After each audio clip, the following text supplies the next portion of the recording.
Selamat pagi, selamat berjumpa dengan Pendeta Yubiratu. Pada pagi ini, sepanjang 2 minggu ini saya akan bahas sesuatu yang menarik tentunya, khususnya tentang tanda-tanda langit atau kedatangan Tuhan Yesus yang nanti ada saat dimana bulan itu berwarna merah yang dalam pergunjingan itu disebut sebagai lunar tetrad. Nah, tentunya ini menarik. Mengapa? Karena hampir semua, khususnya agama-agama yang memiliki relasi dengan Alkitab, itu memikirkan bahwa kedatangan Tuhan Yesus itu semakin dekat. Nah, tentu ada hal yang perlu Anda ketahui. Nah, dalam bagian ini saya tidak akan menjelaskan dan tidak menafsirkannya, tetapi mari kita melihat tanda-tanda yang menyertainya, sehingga ketika kita melihat sesuatu, maka setidaknya kita tahu bahwa setiap tanda itu pasti memiliki arti, khususnya bagi kita yang menunggu kedatangan Tuhan Yesus Kristus sebagai Tuhan. Nah, Anda jangan salah menafsirkannya. Sekali lagi, pagi ini atau 2 minggu ke depan, Anda akan belajar melihat tentang tanda-tanda yang menyertai tentang kedatangan Tuhan Yesus Kristus. Nah, tentu pertanyaan yang pertama adalah, Anda itu siapa? Karena itu penting. Kalau Anda sebagai orang percaya, tentu Anda rindu untuk bertemu dengan Tuhan Yesus Kristus. Apalagi kalau melihat keadaan dunia sekarang ini, tentu Anda merindukan bahwa ya kalau secepatnya Tuhan Yesus datang, datanglah.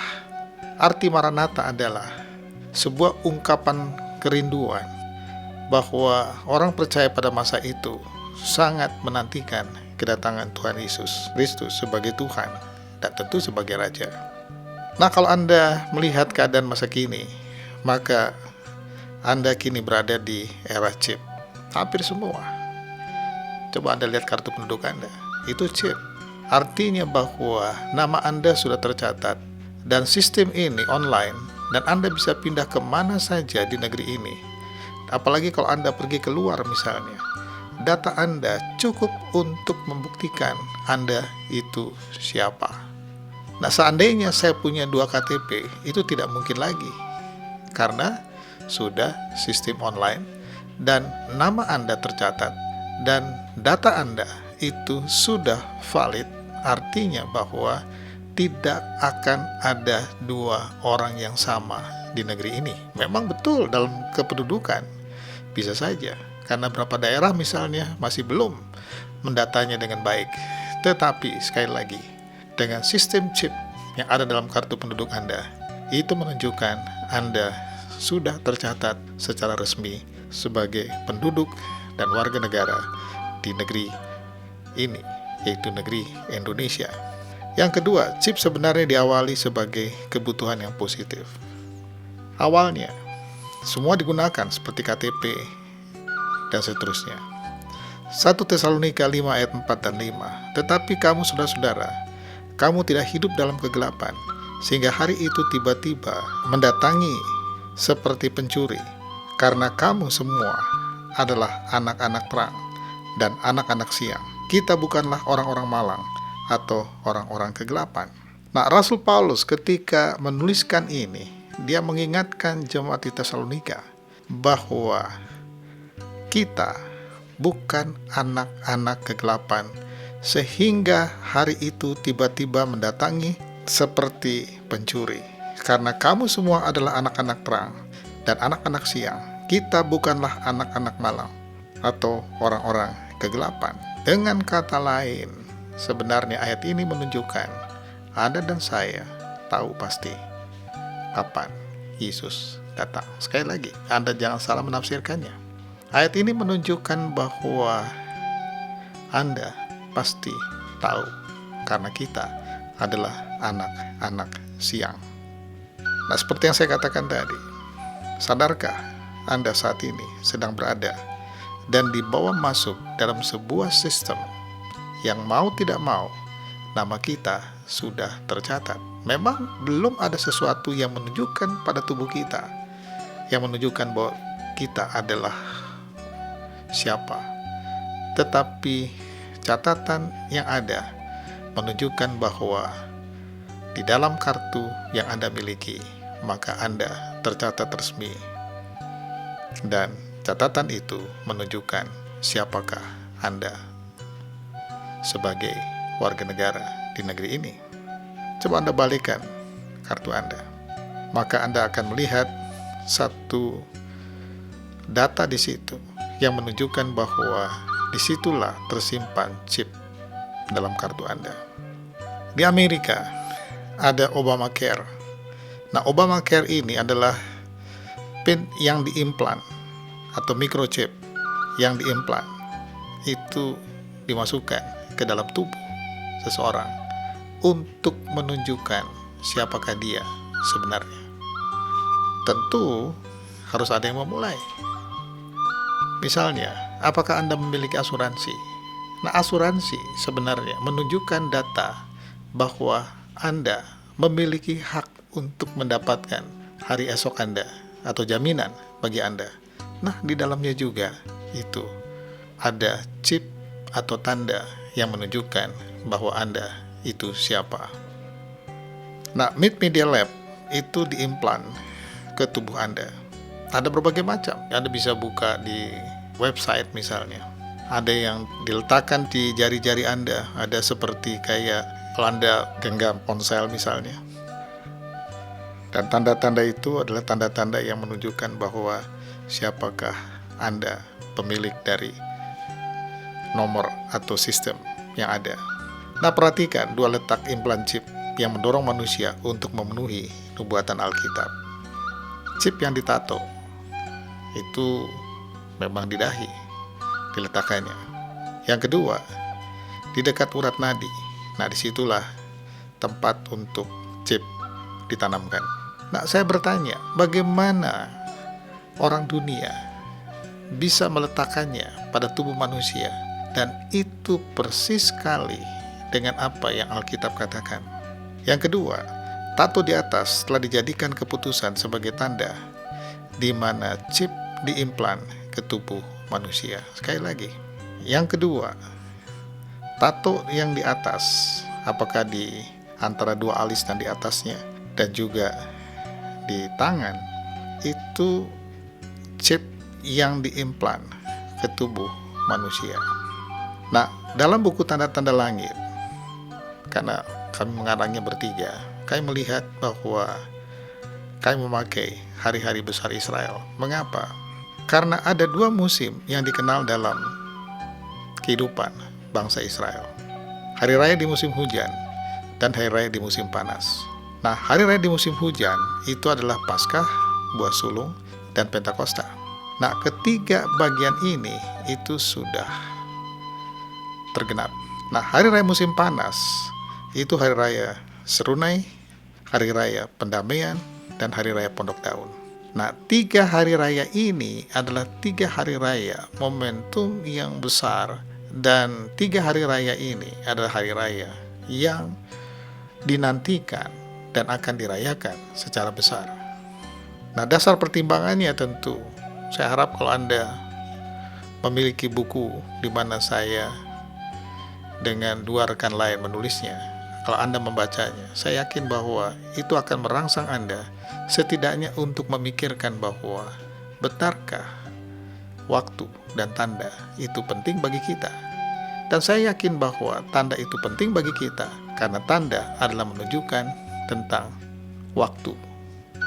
Dan tentu waktu menunjukkan bahwa apakah masih berjalan atau waktu ini akan berakhir.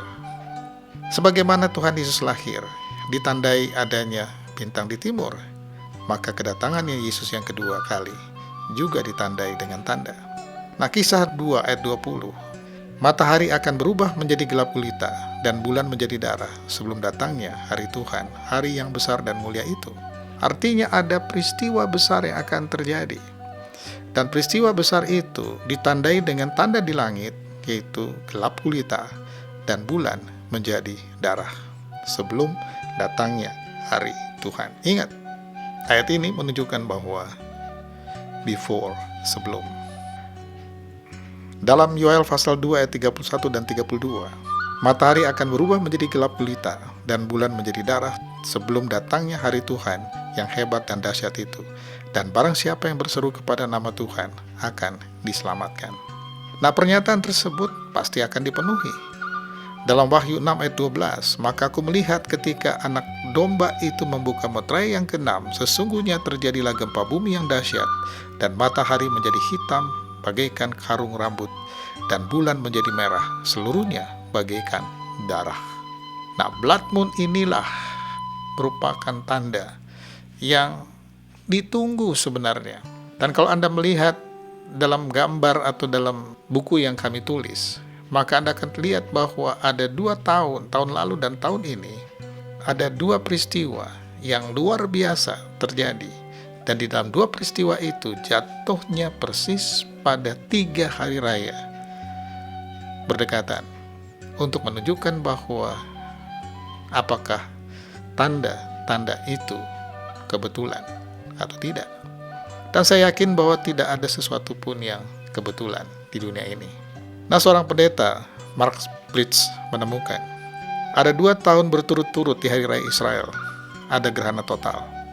Pertama di hari raya Paskah tahun 2014, yang kedua di hari raya Pondok Daun 2014, yang ketiga di hari raya Paskah 2015, dan yang keempat di hari raya Pondok Daun tahun 2015. Nah, dalam catatan ini, hari raya Paskah adalah hari raya pertama dari 7 hari raya Yahudi, dan hari raya Pondok Daun adalah hari raya ke-7 atau yang terakhir dari kalender religius Yahudi. Nah, tentu kita hanya melihat saja, benarkah tanda ini menunjukkan bahwa dia akan datang. Saya tidak menafsirkannya, tetapi kita hanya melihat tanda. Dan tanda ini, apakah betul seperti apa yang Alkitab katakan? Tujuannya adalah mengingatkan agar kita betul-betul tahu tentang tanda. Ada banyak hal sebenarnya yang mengarahkan kita untuk melihat tentang perubahan yang ada. Tetapi kita harus tahu bahwa apa saja yang terjadi dalam dunia ini sebenarnya seperti mengerucut. Dan akhirnya tentu ada nubuatan-nubuatan yang akan digenapi. Nah, pertanyaan tentu yang pertama adalah, ada apa di hari raya Israel sendiri? Jika Yesus datang, maka ia akan datang sebagaimana mereka lihat ia naik. Ini pemenuhan nubuatannya. Karena ketika dia naik ke surga, malaikat berkata bahwa, "Hai, kenapa kalian menatap ke atas? Apa yang kalian lihat hari ini, dia juga akan datang sebagaimana kalian lihat." Nah, tentu bukan mereka yang akan melihat, tetapi itu menunjukkan bahwa tanda yang sama akan dilihat oleh mereka yang hidup, sebagaimana tanda yang para rasul melihatnya waktu dia naik. Sebagaimana dia naik, maka dia juga akan datang lagi. Nah, tentu kedatangannya harus sesuai dengan pernyataan Alkitab dan memenuhi tanda-tanda juga yang Alkitab katakan. Sekali lagi, kedatangannya harus sesuai dengan pernyataan Alkitab dan memenuhi tanda-tanda yang Alkitab katakan. Di luar itu, tidak mungkin.